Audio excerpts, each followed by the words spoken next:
এবারের কালী পুজোতে আমরা ঠাকুর দেখতে গিয়েছিলাম দুপুরবেলায়। আর কেন দুপুরবেলায় গিয়েছিলাম সেটা তোমাদের একটু পরেই জানাচ্ছি। So hello everyone, welcome back to my channel. আজকে তোমাদের দেখাবো আমাদের এখানে কি সুন্দর প্যান্ডেল হয়েছে কালী পুজোর সেইগুলো। আর এইদিকে আমি মাকে বলছিলাম এই প্রথমবার আমরা রোদের মধ্যে ঠাকুর দেখতে বেরিয়েছি। এর আগে কখনোই আমরা কিন্তু রোদের মধ্যে এইভাবে ঠাকুর দেখতে বেরোইনি।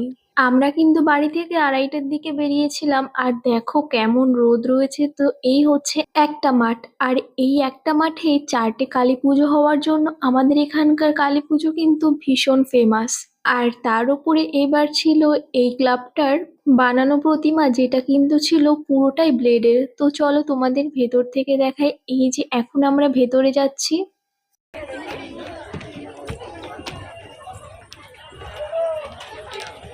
আর এই হচ্ছে ব্লেডের তৈরি সেই ভাইরাল ঠাকুর।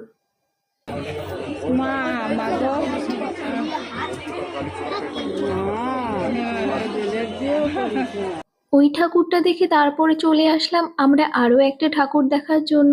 আর এটা হচ্ছে কি বানিয়েছে আমি সত্যি কথা বলতে জানি না। তো ভেতরে যাচ্ছি, আর ভেতরে যেতেই দেখি প্রিয়াঙ্কা দি। আমি তো এক্সপেক্টই করিনি। যাই হোক, সবাই দেখলাম ওনার সাথে কথা বলছে। আমি যেহেতু সচরাচর সবার সাথে কথা বলতে পারি না, তো আমি কিন্তু আর কথা বলিনি। যাই হোক, তারপরে আমরা বেরিয়ে গেলাম আরো একটা ঠাকুর দেখার জন্য। এই হচ্ছে প্যান্ডেলটা।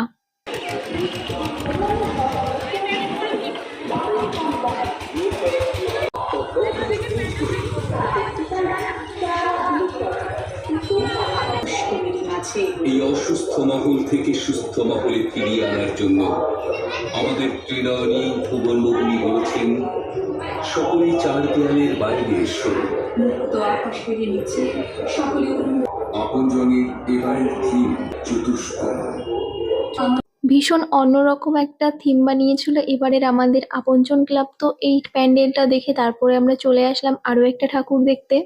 তো এটা বাইরে থেকে দেখে তেমন বোঝা যাচ্ছিল না যে কি বানিয়েছে। আমি তো ভীষণই কনফিউজ ছিলাম। তারপরে যখন ভেতরে গেলাম দেখে তো মনে হচ্ছে যে কোনো অন্য গ্রহে চলে এসেছি।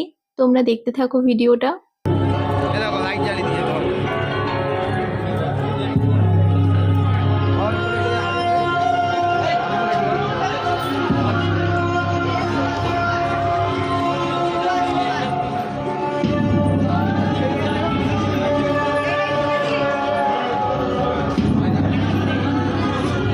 এবছর আমাদেরকে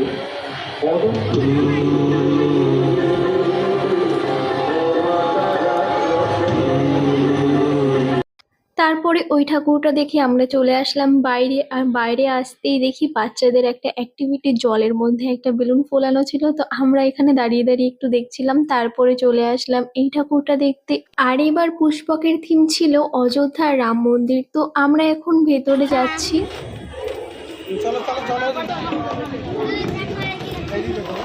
তারপরে আমরা চলে আসলাম আরো একটা ঠাকুর দেখতে। আর এই পিয়াসী ক্লাবের এবারের থিম ছিল একটু অন্যরকম। আমার কিন্তু খুবই ভালো লেগেছে। পুরো পড়াশোনা ভিত্তিক একটা থিম ছিল।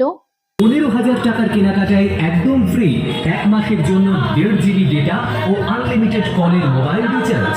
25,000 টাকার কেনাকাটায় ফ্রি এর জন্য 1.5 GB ডেটা ও আনলিমিটেড কলের সুবিধা।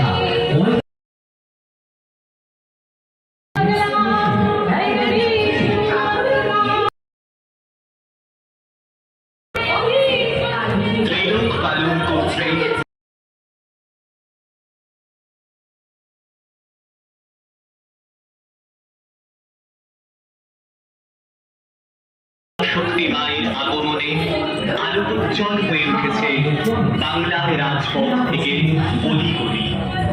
অশুভ শক্তি বিনাশ। আমিও এখানে একটুখানি ক্লিপ নিয়ে নিলাম। তো তারপরে আমরা এখান থেকে বেরিয়ে চলে যাব অন্য একটা ঠাকুর দেখতে।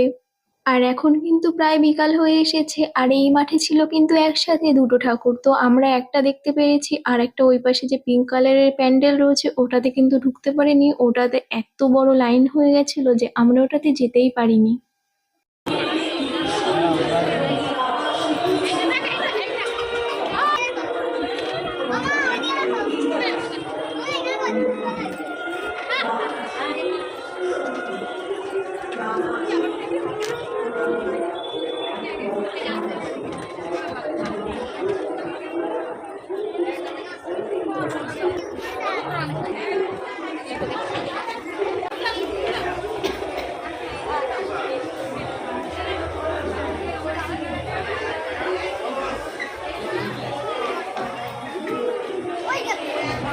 আজকের মতো আমাদের ঠাকুর দেখা এখানেই শেষ। এবার তোমাদের বলি কেন আমরা দিনের বেলায় ঠাকুর দেখতে গেছিলাম। আসলে আমরা আগেও কিন্তু একদিন রাতের বেলা বেরিয়েছিলাম ঠাকুর দেখতে।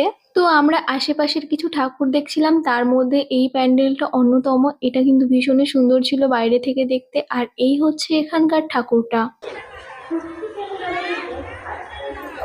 তারপরে আমরা চলে গেছিলাম আরেকটা ঠাকুর দেখতে, আর এটা কিন্তু আমাদের ছিল ওই দিনের লাস্ট ঠাকুর দেখা, কারণ আমরা আর একটাও প্যান্ডেলে ঢুকতে পারিনি, এত ভিড় ছিল তোমরা ধারণা করতে পারবে না। তোমাদেরকে কিছুক্ষণ পরেই দেখাবো কেমন ভিড় ছিল।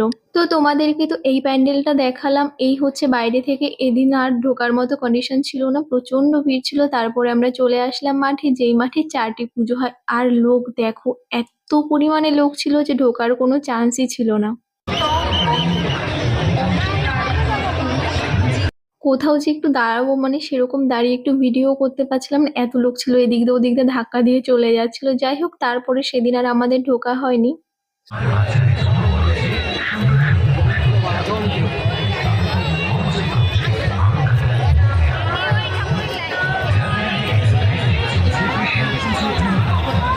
আর এটা ছিল যে মাঠে 2টো পুজো হয় সেই মাঠের প্যান্ডেলটা।